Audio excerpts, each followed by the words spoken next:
Vanjo Merano po ng PanlasangPinoy.com. Alam nyo, kahapon pa talaga ako nananakam sa kare-kare. Kaya naman ngayon naisipan ko na ito ang lutuin natin. At ang version na gagawin natin ngayong araw na to ay tinatawag na pork kare-kare. Ito yung version kung saan gumagamit ng pata ng baboy.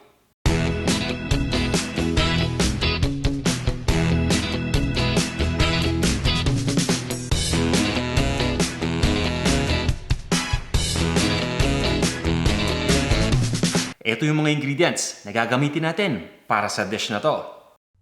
Ito yung pork. Ang gamit natin ay pata ng baboy. Bok choy o pechay. Sitaw. Kailangan din natin ng talong, ng peanut butter, ng atswete. Ito naman yung cornstarch. Gagamit din tayo dito ng sibuyas, ng dinikdik na bawang, at ng bagoong alamang. At syempre pa, kailangan natin ditong gumamit ng Knorr pork cube. Bukod sa mga ingredients na to, kailangan din natin ng tubig, ng asin, ng ground black pepper, pati na rin ng mantika. At ito naman yung kumpletong listahan ng bawat ingredient, kasama ang sukat ng bawat isa.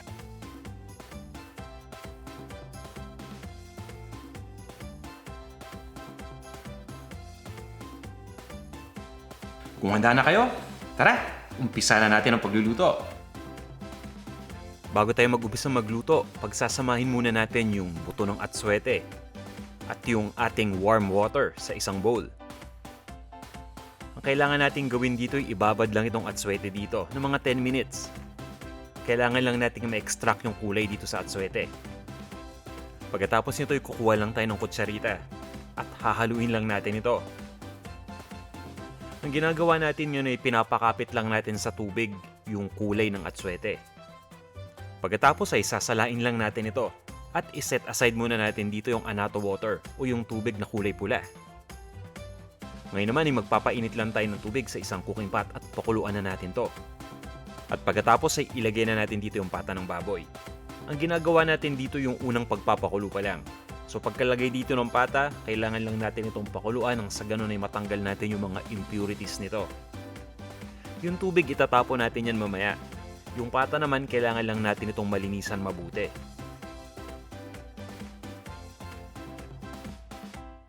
At para mas mabilis kumulo itong tubig dito, tatakpan lang natin itong cooking pot.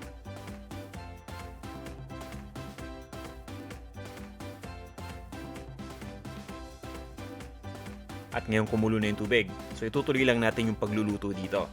Takpan natin uli at pakuluan lang natin ito ng mga 15 to 20 minutes.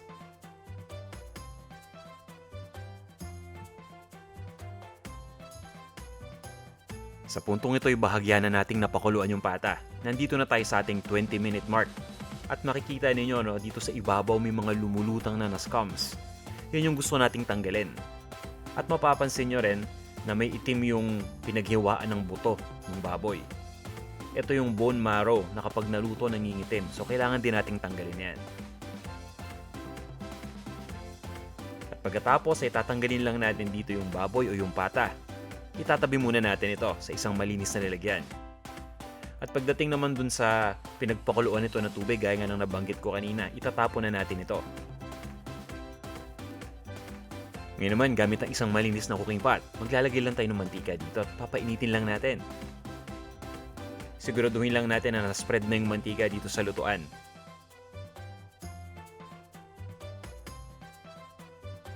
At sa oras na uminit na itong mantika, pwede na tayong mag-umpisa mag-isa. Unahin natin itong sibuyas. Sibuyas na dilaw na hiniwa ko lang ng maliliit na peraso. Igigisa ko lang ito ng mga 20 seconds.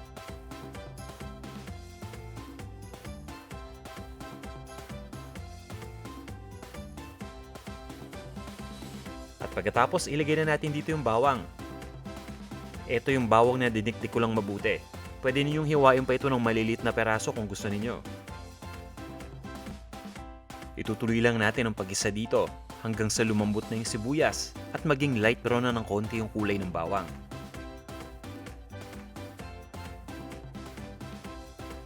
Sa puntong ito, pwede na nating ilagay dito yung pinakuluan natin na pata.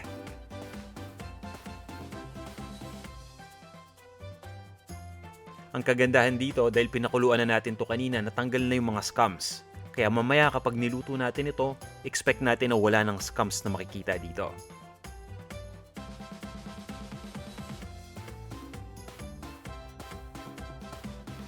Pagkatapos ay igisa lang natin ito ng mga 2 minuto.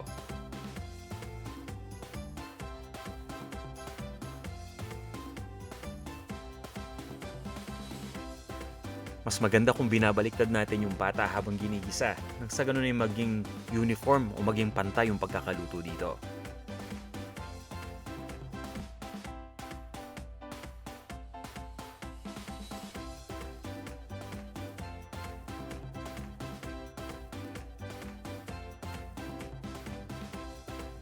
Ngayon naman ay kukuha lang tayo ng tubig. Dahan-dahan nating ibubuhos dito yung tubig. Pagkatapos ay papabayaan lang natin itong kumulo. At medyo dinadamihan natin yung tubig ngayon dahil kailangan nating palambutin itong pata. Medyo may katagalan yung pagpapalambot dito. Kaya kailangan natin ng maraming tubig para nang sa ganun kapag nag-evaporate na yung nilagay nating tubig, hindi ito matutuyuan.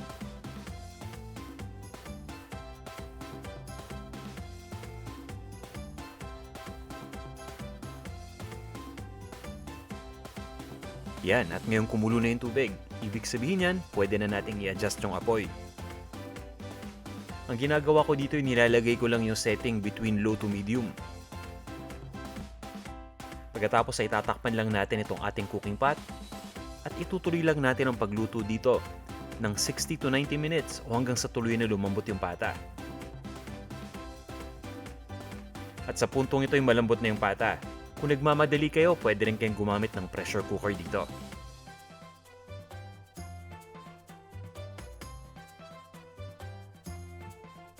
At para mas maging kompleto tong ating kare-kare, naglalagay ako dito ng Knorr pork cube. Gumagamit ako nito para talagang malasahan ko yung pork dito dahil nagiging buong-buo yung lasa ng baboy sa aking kare-kare. Haluin lang natin yan. At pagkatapos ay ilagay na natin yung ibang mga ingredients pa.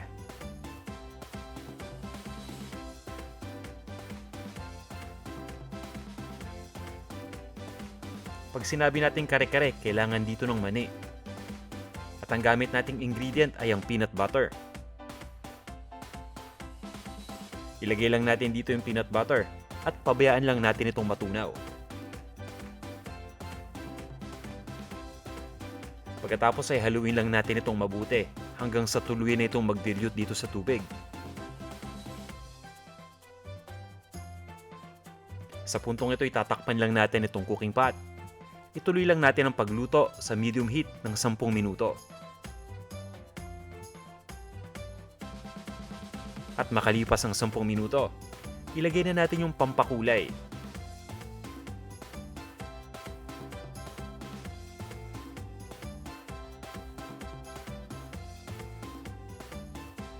Ito kanina yung atswete water, yung pinaghalo nating tubig at buto ng atswete.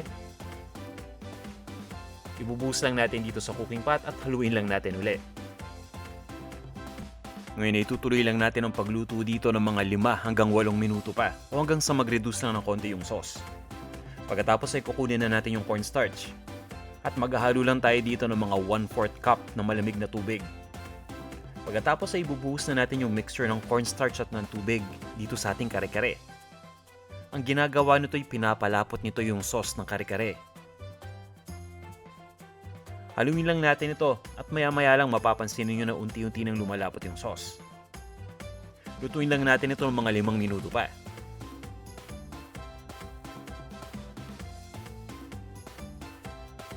At pagkatapos titimplan lang natin ito ng ground black pepper at ng asin. Pagdating sa asin, konti lang ang ilalagay natin dahil meron naman tayong bagoong mamaya na pwede nating ilagay dito kapag kakainin na natin yung kare-kare. Haluin lang natin itong mabuti. At pagkatapos ay ihanda na natin yung mga gulay.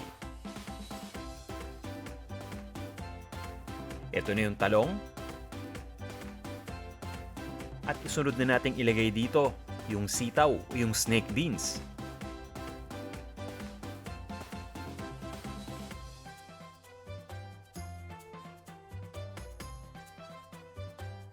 Itong sitaw ay hiniwa lang natin ng maiksing peraso, mga 2 inches to 2.5 inches lang.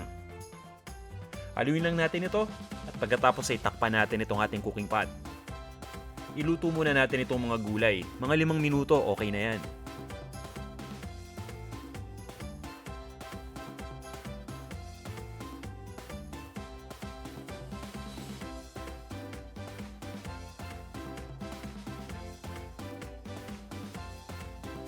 At ngayon naman, ilagay na natin dito yung baby bok choy o yung pechay.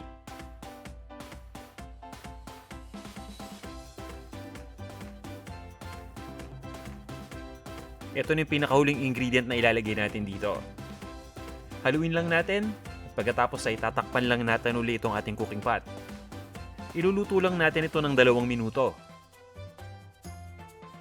At pagkatapos nito, pwede na nating ilipat sa isang serving bowl. At iserve na natin.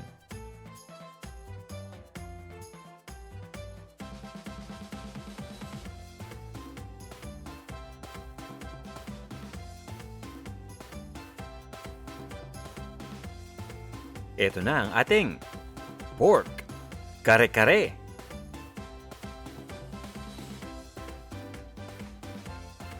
Tara, tikman na natin.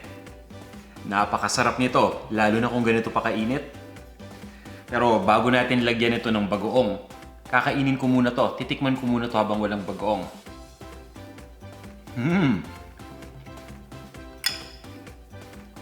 Yan ang kare-kare. Ang sarap, napakalasa. Pagkatapos dagdagan pa natin ng bagoong.